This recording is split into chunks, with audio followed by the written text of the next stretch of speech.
हैन। तपाईहरु अधिकांशले यसलाई मिलाउनु भयो होला किनभने यो कमन टाइपकै क्वेशन हो र नेपाल सरकारले विद्यालयलाई शान्ति क्षेत्रको रूपमा चाहिँ मन्त्री परिषदबाट 2068 जेठ 11 गते हैन 2068 जेठ 11 गते निर्णय चाहिँ गरेको भनौं न गरेर चाहिँ यो तल गयो है र यो यसमा चाहिँ हो 2068 जेठ 11 गते नेपाल सरकारले विद्यालयलाई शान्ति क्षेत्रको रूपमा घोषणा गरेको है। र अर्को चाहिँ अब अरु पोइन्टहरु त किनभने अप्सन गलत छ त्यसमा मैले अरु व्याख्या गरिराख्नु पर्छ होला जस्तो लाग्दैन है लाग्दैन। यो औपचारिक शिक्षाको विशेषता तलको मध्ये कुन होइन भन्ने छ। एउटा श्रेणीबद्ध रूपमा प्राप्त गर्ने शिक्षा र वर्गविहीन रूपमा प्राप्त गर्ने शिक्षा, नियन्त्रित वातावरणमा प्राप्त गर्ने शिक्षा, सैद्धान्तिक शिक्षणमा जोड भनेको छ र श्रेणीबद्ध रूपमा प्राप्त गर्ने शिक्षा भनेको कक्षा 1 कक्षा 2 कक्षा 3 भन्दै गएको। यो औपचारिक शिक्षामा श्रेणीबद्ध हुन्छ नै होला।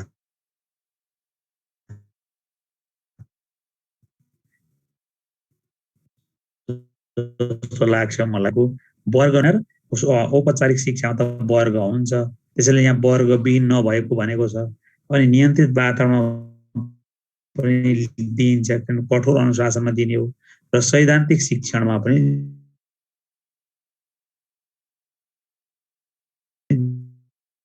जोड हुन्छ। बिनाले औपचारिकमा वर्ग हुन्छ, वर्गविहीन भनेको त अनौपचारिकमा मात्रै वर्गविहीन हुन्छ। त्यसैले यसको सही एन्सर चाहिँ यो नै होला है। होला हैन हो है। फेरि यहाँ भनाइमा मैले तपाईहरुलाई कन्फ्युजन गर्ने तरिकाले भन्न खोजेको होइन है। वर्गविहीन हो। अब शिक्षाको कुन शाब्दिक अर्थ व्यवहारवादीसँग मिल्छ है। एउटा एडुकेटम छ, एडुकेयर छ, यो एडुसिआरई हो एउटा है, यो सिआरई हो, एउटा सिआरई छ, एउटा चाहिँ इडुको छ हैन। इडुको यो कुनसँग मिल्छ होला भन्नु त। व्यवहारवादीहरुसँग सबैभन्दा बढी मिल्ने कुन होला हैन। ठुलै छ त छैन त कुन होला भन्नु त। के छ तपाईहरुलाई के आफूले तपाईहरुले एन्सर सल्भ गर्दा कि पनि पाइहाल्नुहुन्छ होला हो। त्यही भएपछि त खासै मलाई त थाहा थिएन तपाईहरुले कि पाउनुहुन्छ होला भनेर। त्यही भएर म सोध्थे हैन। तपाईहरु अलरेडी एन्सर गर्दाखेरि त्यहाँ भन्दिहालेको हुन्छ उसले त्यो सही त्यो भनेर है। ए पाइदैन ए ल पाइदैन भने त ठीक हो। त्यसकारणले यसमा एडुकेटम हो। किन एडुकेटम हो भने यो भनेको टु ट्रेन हो। ट्रेन भनेको चाहिँ प्रशिक्षित गर्नु हो र प्रशिक्षित भनेको तालिम दिनु हो हैन। अनि यो तालिम दिने काम चाहिँ व्यवहारवादीहरुमा हुन्छ। त्यसकारणले एडुकेटम। अरु यो तीनटा चाहिँ संज्ञानवादीहरुसँग रिलेटेड हो। हाल अक्षरांक प्रणालीमा कतिवटा श्रेणी रहेका छन् हेर त। कतिवटा श्रेणी रहेका होला। यो त जे छ त्यही हो हैन। 6 7 8 9। अब मैले यो सोधेको चाहिँ किन भन्दाखेरि मैले केही 1-2 ठाउँमा पढाउँदाखेरि विद्यार्थीहरुले के भने सर फल्नु सरले त हामीलाई 7 भन्नुभयो भने र मैले त्यसरी नाम चाहिँ नल्याऊ हैन। मेरो केही समस्या छ भने सोध भने त्यो त 7 भन्नुभयो सर। किनभने कसरी 7 भन्नुभयो भन्दा एनजीलाई चाहिँ काउन्ट गर्नु पर्दैन। एनजी त नन ग्रेड हो। नन ग्रेड भनेपछि त्यसलाई कसरी ग्रेडिङमा काउन्ट हुन्छ त। त्यो काउन्ट गर्नु हुँदैन भन्ने कुरा आयो भनेपछि अहिले मैले तपाईहरुलाई यो दिएको हैन। किनभने अक्षरांकको कति जना कन्फ्युजन हुनुहुन्छ भने अक्षरांकको निर्देशिकाको उद्देश्यमै लेखेको छ कि 8 वटा ग्रेड हुने छ भनेर। त्यसकारणले गर्दा हामीले यसलाई 8 है भन्नुपर्छ है। अब कक्षा 6 मा सर हल्का जुम गर्दिनु। यसलाई अलिकति बढाइदिनु थोरै देखिएन। हजुर सानो भयो सर हल्का बढाइदिनु ल। अब कक्षा 6 मा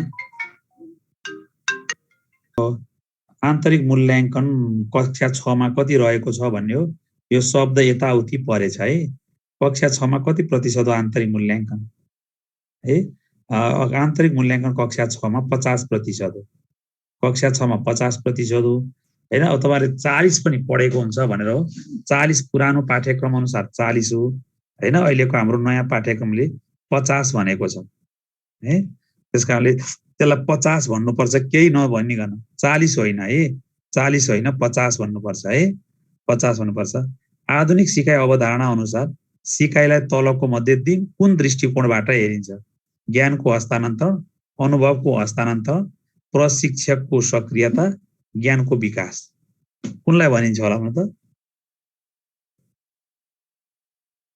हस्ते त अहिले 6 मा 50 छ हैन, 1 2 3 मा 100 भइगयो, अनि 4 देखि 6 सम्म 50 हो, त्यति त हो नि, अनि 7 मा 40 हो।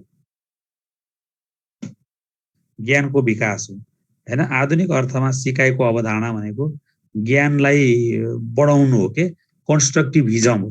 कन्स्ट्रक्टिभिजमले के भन्छ भने सिकारुमा अलरेडी अनुभवहरू हुन्छ, त्यो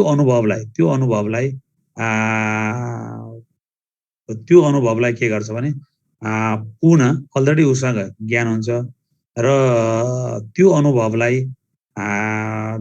शिक्षाको माध्यमबाट पुनर्संरचना गर्न सकिन्छ, अनि त्यो भएको हुनाले ज्ञानको विकास हो भनेर बज्ने। हाम्रो रेडमीजी, ग्यालेक्सीजी सबै कुरा तपाईहरुले जे भन्नुहुन्छ मलाई थाहा छ, मैले थाहा नभइकन 6 लाई 50 हैन, कक्षा 6 को 50 एन्सर सही हो भनेको होइन। मलाई तपाईले भनेको कुरा सबै थाहा छ हैन र मैले थाहा नभइकन भनेको होइन नि त। त्यसकारणले तपाईले यो मेरो कुरालाई हैन विश्वास गर्नु पर्यो कुरा हुनु है त। अहिले जुन नयाँ करिकुलम अहिले हिजो आज 6 कक्षामा पढ्दैछन्, ती पढिराखेका विद्यार्थीहरूको अब यो वैशाखमा रिजल्ट निकाल्दाखेरि 50% आन्तरिक मूल्याङ्कनबाट गरिन्छ, 50% बाट गरिन्छ कुरा भन्नु है त। र अर्को साल फेरि 7 कक्षाको 50 हुन्छ, त्यसरी भन् है।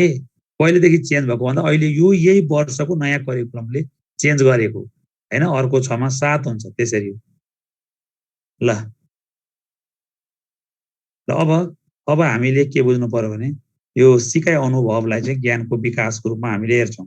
सामाजिक सिकाइ सिद्धान्तमा बालकले कुन प्रक्रियाबाट सिक्दछ हैन? अभ्यासबाट, तालिमबाट, अनुकरणबाट र पुरस्कारबाट है। र हामीले सामाजिक सिकाइ सिद्धान्तमा बालकले कुन प्रक्रियाबाट सिक्छ भन्दाखेरि बालकले चाहिँ अनुकरणबाट सिक्छ भन्नु पर्यो है। अनुकरणबाट सिक्छ। उनले के गरेका छन् भने त्यो बाण्डुराले बालकहरूलाई 4 देखि 6 वर्षसम्मको बच्चालाई एउटा त्यो 4 देखि 6 वर्षसम्मको बच्चालाई चाहिँ 5 मिनेटको भिडियो देखाएका छन्।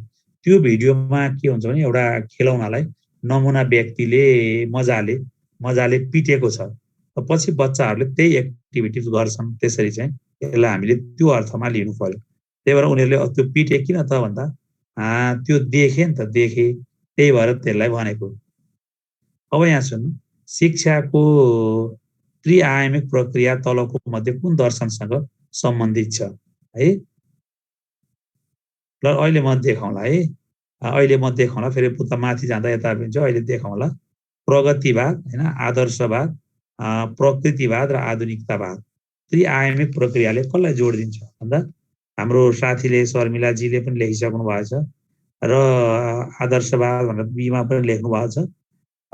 प्रगतिवाद भनेको छ, त्यो प्रगतिवादै हो, किनभने प्रगतिवाद भनेको जोन डिबेको र जोन डिबेले चाहिँ शिक्षक, विद्यार्थी र समाजलाई फोकस गरेको हुनाले यो प्रगतिवाद हो। तपाईहरु धेरैजनाले मिलाउनु भएको छ। आदर्शवाद र प्रकृतिवादले एकमुखीय प्रक्रिया भन्ने हो। र अब हामी तलतिर जाउँ। यो जनता हैन, यो जनाना हो यो है, जनाना पाठशाला, जनाना पाठशालाको स्थापना कहिले भएको हो भन्दा यो पाठशालाको स्थापना 1958 वैशाख 30 गते देव शमशेरको पालामा लेडिजहरूको लागि खोलिएको थियो। तर यो कार्यान्वयनमा आएन, किनभने देव शमशेरलाई हटाइसकेपछि हैन यो स्कुल स्वत बन्द भयो है। आधुनिक शिक्षाका पिता भनेर कसलाई चिनिन्छ? 9-10 को पनि आन्तरिक मूल्याङ्कन 25 है। अब नयाँ करिकुलम आएपछि आधुनिक शिक्षा अहिले 9 मा परीक्षण छ। आधुनिक शिक्षाका शिक्षा मनोविज्ञान पिता भनेर कसलाई चिनिन्छ हैन? बीमा थर्नडाइक भन्ने आयो। लेटर ग्रेडिङ 9 वटा होइन 8 वटा भनिसके त मैले अघि है 8 वटा हो लेटर ग्रेडिङ 78 अनुसार 8 वटा हो अघि त्यत्रो व्याख्या गरेँ त्यो भनिसकेपछि अनि मैले फेरि त्यसमा जवाफ दिनु परेन नि त है जोन फेडरिच हर्बर्ट है र जोन फेडरिच हर्बर्टलाई आधुनिक मानिन्छ थ्रोन्डाइकलाई चाहिँ ऊ मात्रै मानिन्छ है थ्रोन्डाइकलाई चाहिँ के मानिन्छ भने शिक्षा मनोविज्ञानका पिता भनिन्छ विलियम वुन्टलाई आधुनिक मनोविज्ञानका पिता भनेर मानिन्छ जेबी वाटसनलाई व्यवहारवादी मनोविज्ञानका पिता भनेर भनिन्छ पेशागत विकास तालिमको माग कसले गर्छ सम्बन्धित स्रोत व्यक्ति ए बाबु मलाई पानी ल्याउ त छोरो सम्बन्धित स्रोत व्यक्ति सम्बन्धित विषय शिक्षक पानी तातो पानी सम्बन्धित शिक्षाको शाब्दिक अर्थ कुनसँग अघि मैले माथि देखाएँ त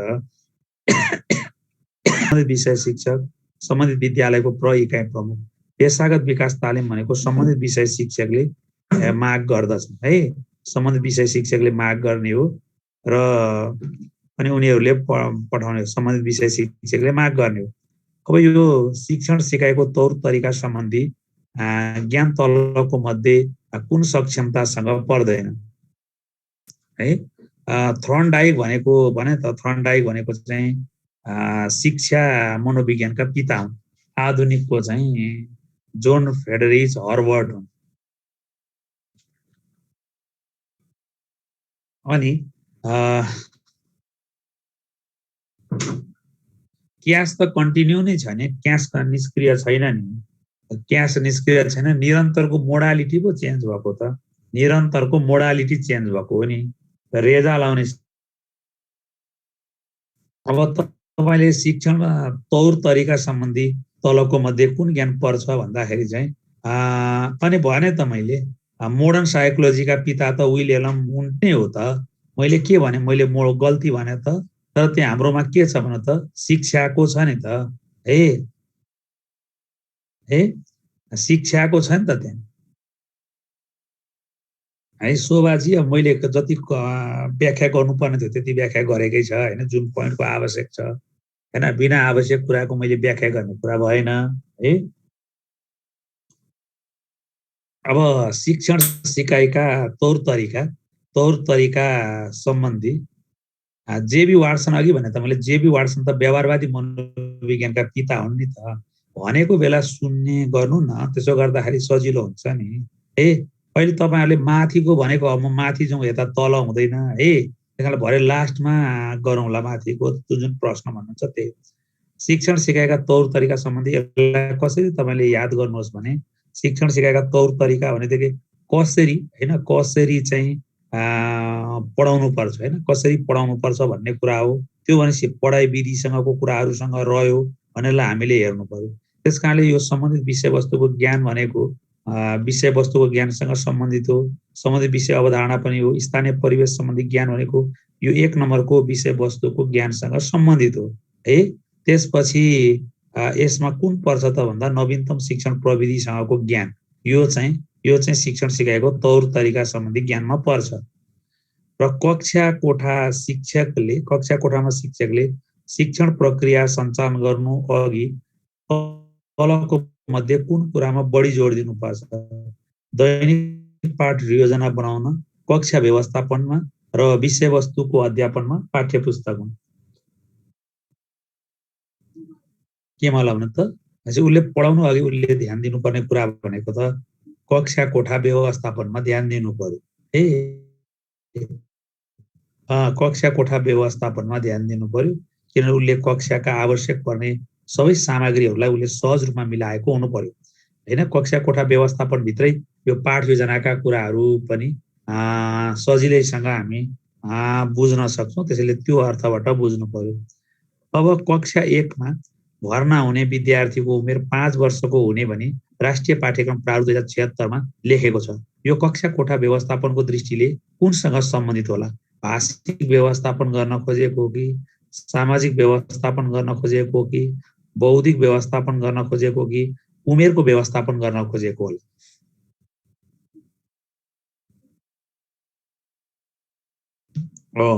यसले एउटा बौद्धिक व्यवस्थापन गर्न खोजेको किनभने बालबालिकाहरूको बौद्धिक पक्षको विकासमा सहजता होस्, सरलता होस्, उसको क्षमता अनुसार सिक्ने मौका पाओस्, सिकाइमा चाहिँ दीर्घकालीन अवस्था होस् भनेर त्यो किसिमको गरेको हो।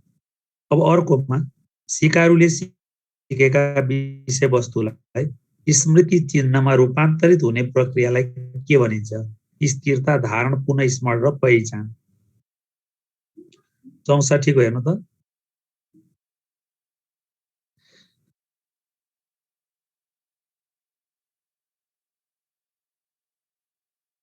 ल यसमा चाहिँ धेरैजनाको होइन, अहिलेसम्मको प्राय एकजनाको मात्रै मिलेको छ। यसको सही एन्सर हो स्थिरता। स्मृति चिन्हमा रूपान्तरित हुने प्रक्रियालाई स्थिरता भनिन्छ। त्यो स्थिरता भइसकेको कुरालाई मस्तिष्कमा लगेर राख्ने कुरालाई धारण भनिन्छ र धारण भएको कुरालाई चेतन मस्तिष्कमा ल्याउनलाई पुनः स्मरण भनिन्छ र पहिले सिकेको सिकाइले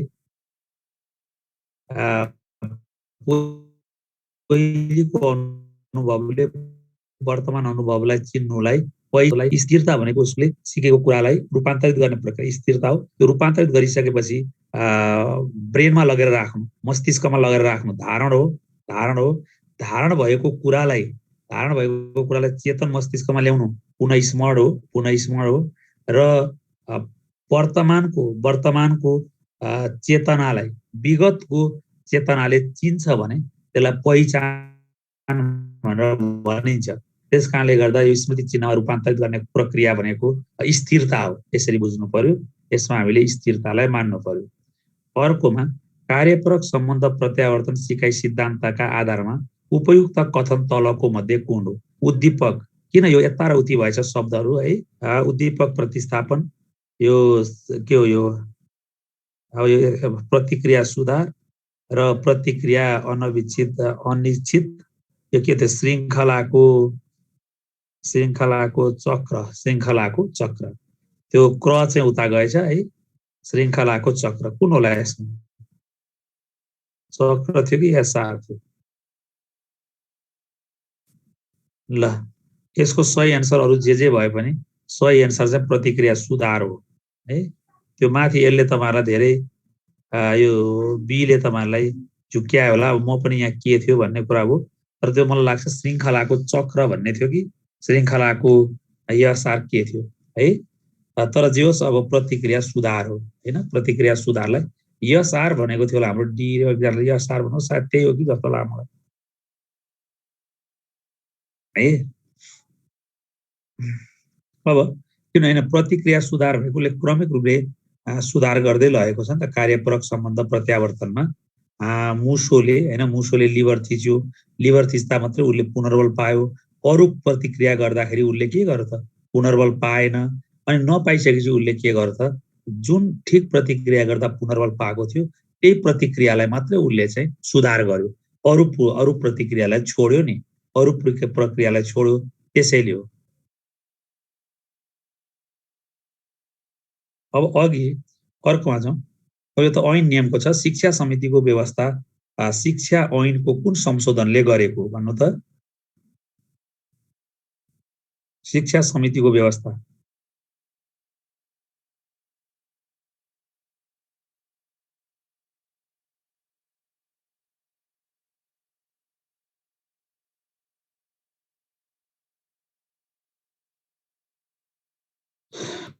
सातौं संशोधनले है। 6 र 7 मा मिश्रित आइरहेको छ है। 7औं संशोधन। अब यसको त व्याख्या गर्नु परेन है। अब नेपाल सरकारले तलका मध्ये कुन क्षेत्रमा घुम्ती विद्यालय सञ्चालन गर्न सक्ने व्यवस्था शिक्षा नियमावलीले गरेको छ? यो त तपाईहरुलाई त्यसै आइगयो नि हैन। यो त पहिलेदेखि नै तपाईहरुले सहजै अनुमान गर्ने हो। यो विकट हिमाली क्षेत्रमा हो। यसको व्यवस्था के छ भने व्यवस्थापन समितिले निर्णय गर्नुपर्छ, जिल्ला शिक्षा समितिले सिफारिस गर्नुपर्छ, अनि नेपाल सरकारले स्वीकृति दिएपछि मात्रै घुम्ती विद्यालयहरू सञ्चालन गर्न पाइन्छ है। त्यो पनि बुझिराख्नु होला। घुम्ती विद्यालय सञ्चालन गर्ने प्रावधान के छ भने घुम्ती विद्यालय सञ्चालन गर्ने प्रावधान चाहिँ व्यवस्थापन समितिले निर्णय गर्नुपर्छ र व्यवस्थापन समितिले निर्णय गरेर जिल्ला शिक्षा समितिले सिफारिस गर्नुपर्छ अनि नेपाल सरकारले स्वीकृति दिन्छ है। अब यो शिक्षा ऐन अनुसार शिक्षा ऐन विपरीत शुल्क लिने विद्यालयलाई तोकिएको अधिकारीले कति रुपियाँसम्म जरिमाना गर्न सक्छ? ल 25,000 यो पनि सबको 50,000 होइन है, एकजनाको 50 आयो, सायद उहाँले सी हान्दा डी हान्नु भएको होला। 25,000 हो। यो तोकिएको अधिकारी भनेको को हो भन्नु त? को हो? प्रजीयले हो कि इकाइ प्रमुखले हो? तोकिएको अधिकारी भनेको प्रजीय हो कि इकाइ प्रमुख?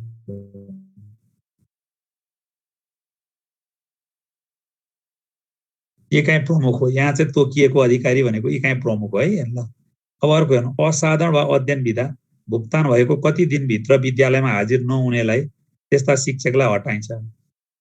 5 दिन, 10 दिन, 15 दिन, कुन होला त? ल यो पनि 100% नै मिलाउनुहुन्छ जस्तो लाग्छ मलाई। 15 दिन हो। अब यसको व्याख्याको आवश्यक परेन।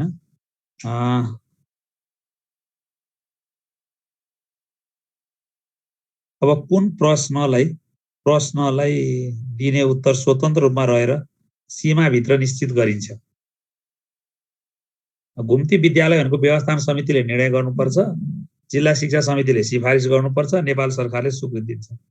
यो के भनेको भने यो प्रश्न पनि गज्याङ बुजुङ भएछ। आज मैले पठाइसकेपछि फेरि उताबाट करेक्सन मैले आएर करेक्सन गरिनँ, हतार जस्तो पनि भएछ। त्यो कता भएन त। यसले भन्न खोजेको के भने अब निश्चित सीमाभित्र रहेर स्वतन्त्र रूपमा उत्तर दिने प्रश्न भनेको है। निश्चित सीमाभित्र रहेर स्वतन्त्र रूपमा उत्तर दिने प्रश्न कुन हो? ल यो चाहिँ तपाईहरु धेरैजनाले यताउति लेख्नु, यो छोटो उत्तरात्मक प्रश्न हो।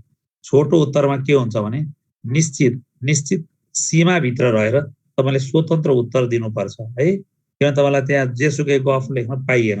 एकदम साइड बुँदा गरेर बुलेटमा हैन उत्तर लेख्ने गरिन्छ। निबन्धात्मक त पुरा तपाईले खुल्ला रूपले उत्तर दिन पाउनुहुन्छ है।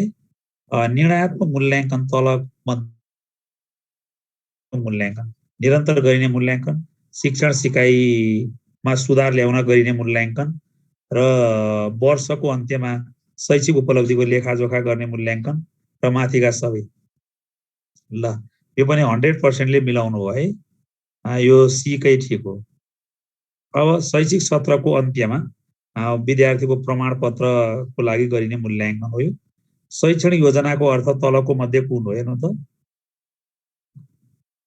पाठ्यक्रम अनुसार निर्धारित विषयवस्तुका आधारमा विद्यार्थीलाई ज्ञान सिप र धारणा दिन गरिने योजना, त्यसका शैक्षिक पाठ योजनाका आधारमा गरिने शिक्षण क्रियाकलाप रणनीति, समग्र शैक्षिक विकासका लागि विशेषज्ञ निर्माण गरिएको योजना, शैक्षिक र शैक्षणिक सामग्री निर्माणका लागि शिक्षकद्वारा तयार गरिएको योजना।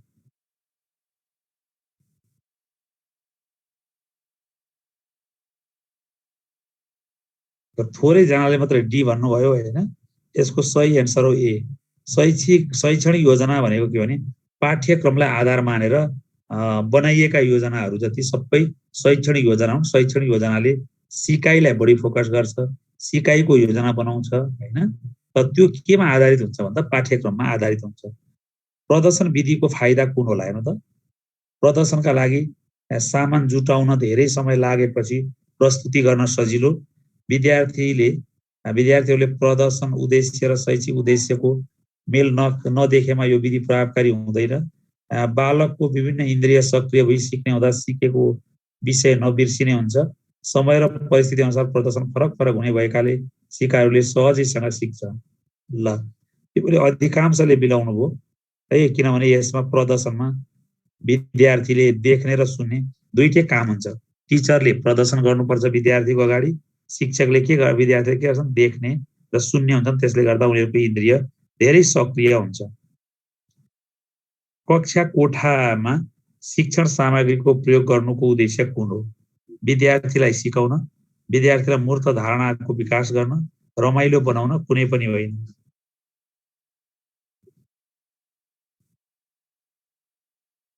र अहिलेसम्म 2 जनाले मात्रै बिगार्नु भयो।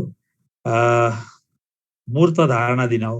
शिक्षण सामग्रीको मुख्य उद्देश्य के हो भने शिक्षण सामग्रीको मुख्य उद्देश्य भनेकै के हो भने विद्यार्थीहरूमा जुन एउटा भावनात्मक विषयवस्तु हुन्छ, त्यो भावनात्मक विषयवस्तुहरूलाई कङ्क्रिट रूपमा परिणत गर्नको निम्ति हामीले सामग्रीको प्रयोग गर्ने गर्छौँ।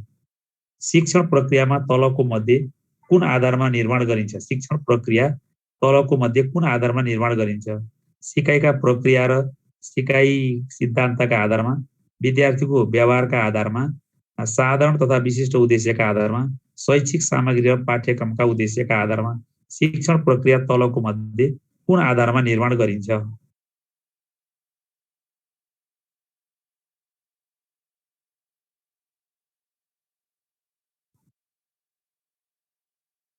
शिक्षण प्रक्रिया तलको मध्ये शिक्षण प्रक्रिया सिकाइका प्रक्रिया र सिकाइका सिद्धान्तका आधारमा, विद्यार्थीका व्यवहारका आधारमा, शिक्षण प्रक्रिया साधारण र विशिष्ट उद्देश्यका आधारमा, शिक्षण प्रक्रिया भनेपछि के आधारमा गरियो त? फेरि एकचोटि हेर्नु त।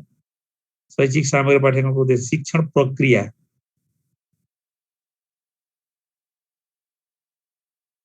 शिक्षण प्रक्रिया तलका मध्ये कुन आधारमा निर्धारण गर्न सकिन्छ?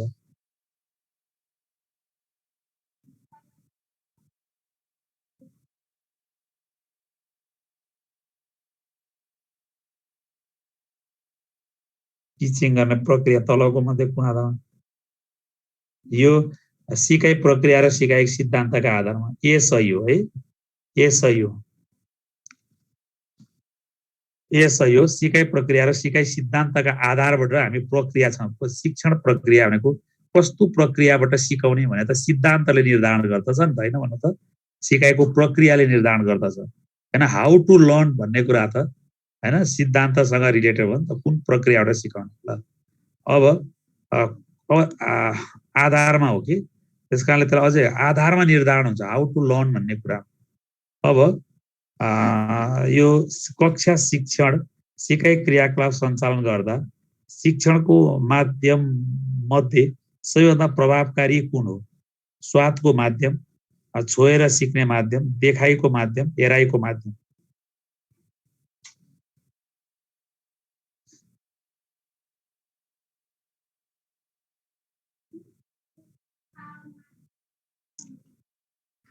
कक्षा शिक्षण सिकाइ क्रियाकलाप सञ्चालन गर्दा शिक्षणको माध्यम मध्ये सबैभन्दा महत्त्वपूर्ण माध्यम स्वादको माध्यम पनि होइन, छोएर मान्दैन, देखाइको माध्यम, हेराइको माध्यम।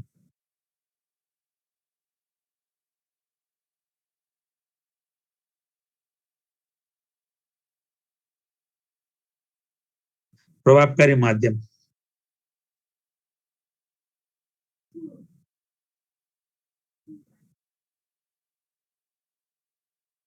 शिक्षण सिकाइमा देखाइको माध्यम है, त्यहाँ देखायो भने उसले हेर्ने हो, केही देखाएन भने त के हेर्छ र, होइन?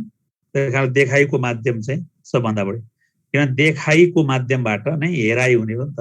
हेराइ मात्र त केही देखाएको छैन भने खाली चिज मात्रै हेरेर त भएन होला, होइन? त्यो हेर्नको लागि त के गर्नु पर्यो? देखाउनु पर्यो, होइन? देखाउनु पर्यो। त्यस कारणले देखाइको माध्यम सबभन्दा बढी प्रभावकारी हुन्छ। त्यो सामग्रीसँग रिलेटेड हो के, शैक्षिक सामग्रीसँग रिलेटेड हो। प्राथमिक तहका विद्यार्थीको सिकाइमा मूलत तलको मध्ये कुन कुराले बढी प्रभाव पार्दछ? सामाजिक वातावरण, शिक्षकको प्रभाव, विद्यालयको वातावरण, घर परिवारको वातावरण।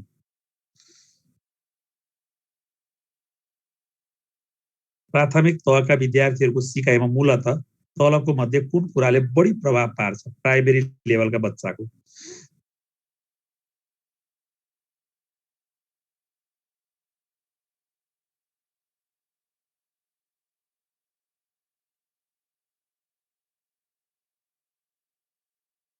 घर परिवारको वातावरण, घर परिवारको वातावरण हो। प्राइमेरी लेभलकोलाई घर परिवारको वातावरण, उसले घर परिवारसँग पढ्यो। शिक्षण सिकाइको क्रियाकलापको अन्त्यमा गरिने मूल्याङ्कनको आधार कुन हो? विषयवस्तु, शिक्षण सिकाइ प्रक्रिया, विशिष्ट उद्देश्य, महत्त्व र दक्षता। यो पनि मूल्याङ्कनको आधार के होला?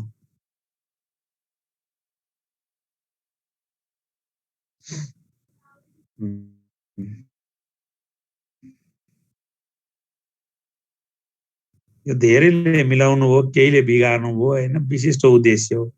मूल्याङ्कनको आधार भनेको उद्देश्य, उद्देश्यसँग डाइरेक्टली सम्बन्ध राख्ने गरी हामीले मूल्याङ्कन गर्छौँ।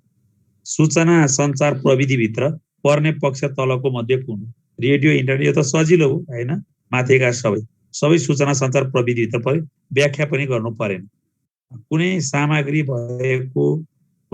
सामग्रीमा भएको गुण वा विशेषताको आधारमा अधिकतमदेखि न्यूनतम हैन न्यूनतमसम्म क्रमिक क्रमिक वर्गीकरण प्रदान गर्ने कार्यलाई के भनिन्छ?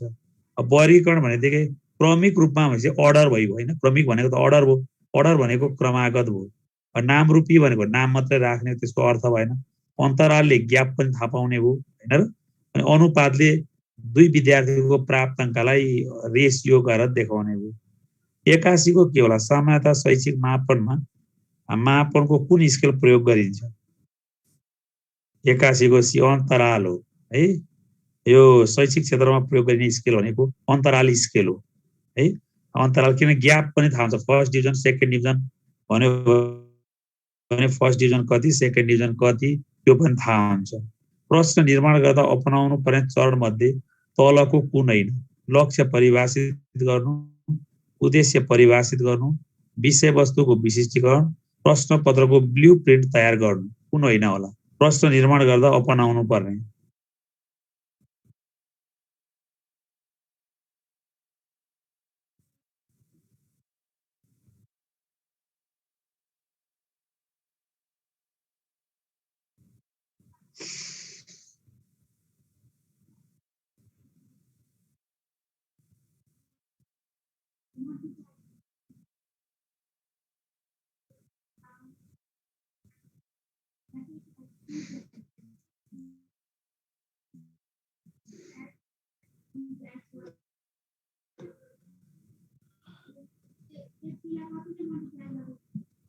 ब्लुप्रिन्ट भनेको छाप्नलाई रेडी बनाउने चिज हैन रेडी बनाउने हो नि त ब्लुप्रिन्ट भनेको त मस्यौदा जस्तो हो नि त त्यो खेसरा हो नि त हैन र त्यो त ब्लुप्रिन्ट त बनाउनु परिगयो नि परेन र प्रश्न निर्माण अपनाउनु पर्ने प्रश्न निर्माण गर्दा नपर्ने हेर्नु पर्ने यो लक्ष्य नै नपर्ने भन्नुपर्छ है किनभने ब्लुप्रिन्ट कपी हो नि त प्रिन्ट रेडी कपी नगरी त हैन त प्रश्न त निर्माण हुँदैन अब लेस यहाँ मध्ये लेसलाई चाहिँ हामीले लक्ष्य मान्नु पर्यो हैन लेस चाहिँ लक्ष्य परीक्षा सञ्चालन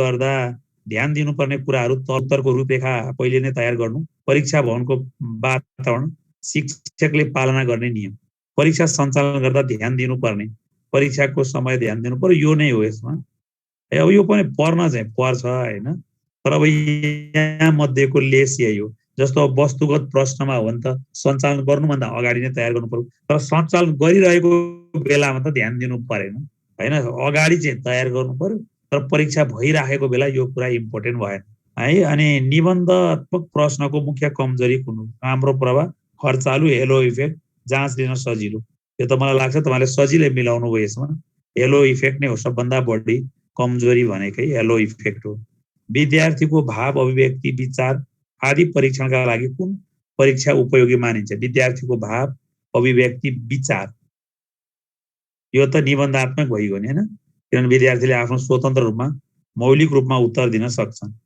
अब निबन्धात्मक परीक्षाको प्रयोग कुन अवस्थामा उपयोगी मानिदैन विद्यार्थीको प्रयोगात्मक अध्ययनको परीक्षण विद्यार्थीको कल्पना अध्ययन प्रतिको गहिराई मौलिक यही मानिदैन ए नै हो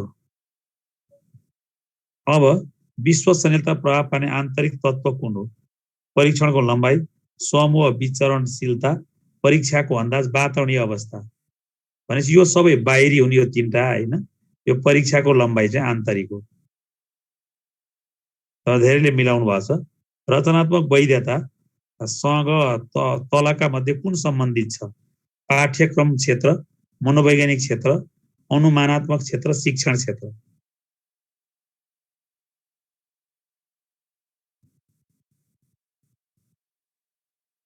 हेलो इफेक्ट भनेको चिनजानले प्रभाव पार्ने ल धेरैजनाले मिलाउनु भयो केहीले मिलाउनु भएन मनोवैज्ञानिक क्षेत्र हो किन भावनासँग जोडिएको कुरा हो के रचनात्मक वैधता भनेको अनि स्तरीकृत परीक्षा भन्दा शिक्षक निर्मित परीक्षा राम्रो हुन्छ किनभने यो आवश्यकता अनुसार विषय शिक्षकले तयार गरेको हुन्छ यो बारम्बार प्रयोग गरिन्छ स्थानीय परिस्थितिमा बढी उपयोगी हुन्छ यसले विद्यार्थीको सम्पूर्ण पक्षको मूल्याङ्कन गर्छ स्तरीकृत परीक्षा भन्दा शिक्षक निर्मित परीक्षा राम्रो हुन्छ किनभने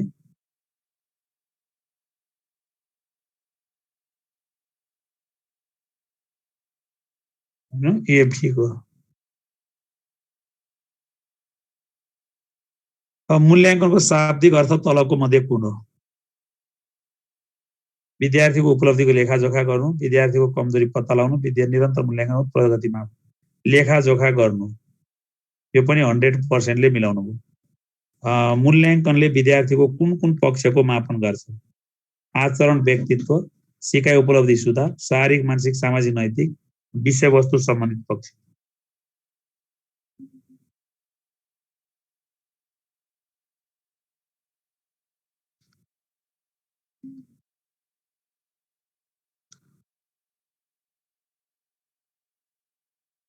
हैन यसले सबै पक्षको गरे नि त, शारीरिक, मानसिक, सामाजिक र नैतिक।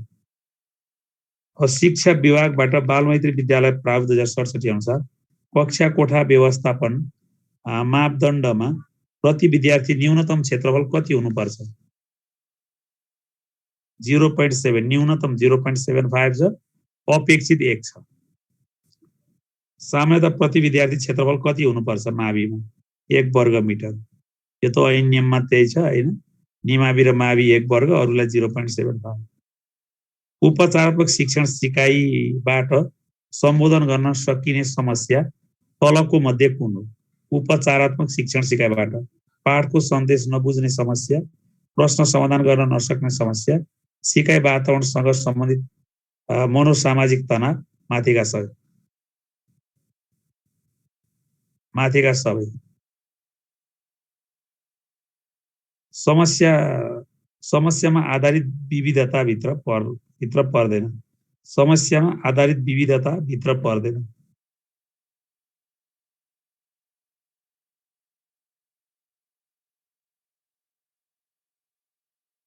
समस्यामा आधारित प्रश्नै के भयो?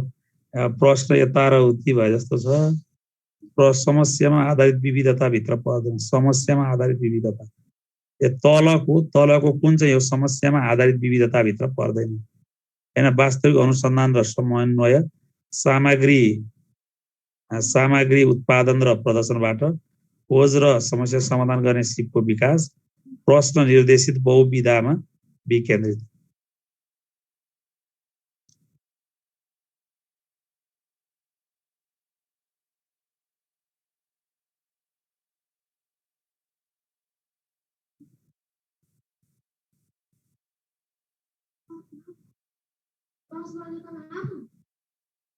बजो यसलाई छोडिदिइराखौँ, यो मलाई त्यति उ लागेन। यो टाइप गर्दा मिसप्लेस भयो कि जस्तो लाग्यो। यसमा जाउँ अब। वर्ग शिक्षण भन्नाले कस्तो शिक्षण व्यवस्थालाई बुझाउँछ? एउटा कक्षाका सबै विषयहरू एउटै शिक्षकबाट शिक्षण गर्ने व्यवस्था। वर्ग एउटा कक्षा सबै एउटै शिक्षकबाट शिक्षण गर्ने व्यवस्था। यो त सजिलै मिलिगयो हैन। अस्ति यही खालको क्वेसन प्रासमा पनि सोधेको थियो है भर्खर। अनि बहुकक्षा बहुशिक्षण भन्नाले कस्तो शिक्षणलाई बुझिन्छ? एउटा कक्षाका सबै विषयहरू एउटै शिक्षकबाट शिक्षण गर्ने व्यवस्था। एकजना शिक्षकले एक भन्दा बढी कक्षामा एकै समयमा शिक्षण गर्ने व्यवस्था। अलग अलग विषय अलग अलग शिक्षकले शिक्षण गर्ने व्यवस्था। आवश्यकता अनुसार शिक्षण गर्ने व्यवस्था।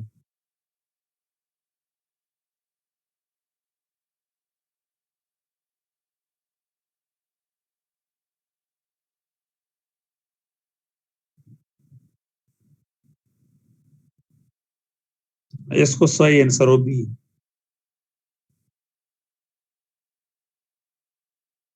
विषय शिक्षण भन्नाले कुन शिक्षणलाई जनाउँछ?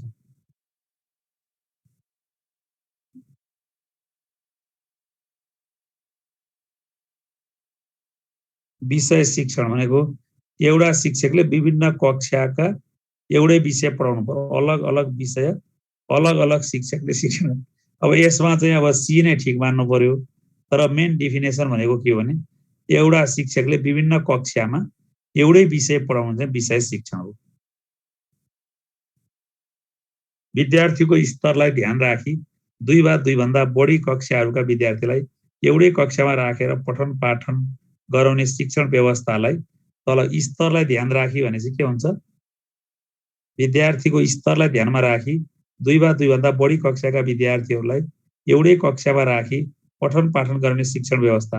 अब यहाँ हुँदा बहुकक्षा शिक्षण भन्नु पर्यो। यदि बहुकक्षा बहुस्तर भनेको थियो भने फेरि हामी बहुकक्षा बहुस्तरमा जानु पर्थ्यो। विषयगत दक्षताका आधारमा विभिन्न कक्षामा कुनै एउटा विषयमा एकजना शिक्षकले अध्यापन गर्ने शिक्षण व्यवस्थालाई के भनिन्छ? विषयगत दक्षताका विभिन्न कक्षामा कुनै एउटा विषय, यो त सजिलो हो, विषय शिक्षण हो। विषय शिक्षण हो।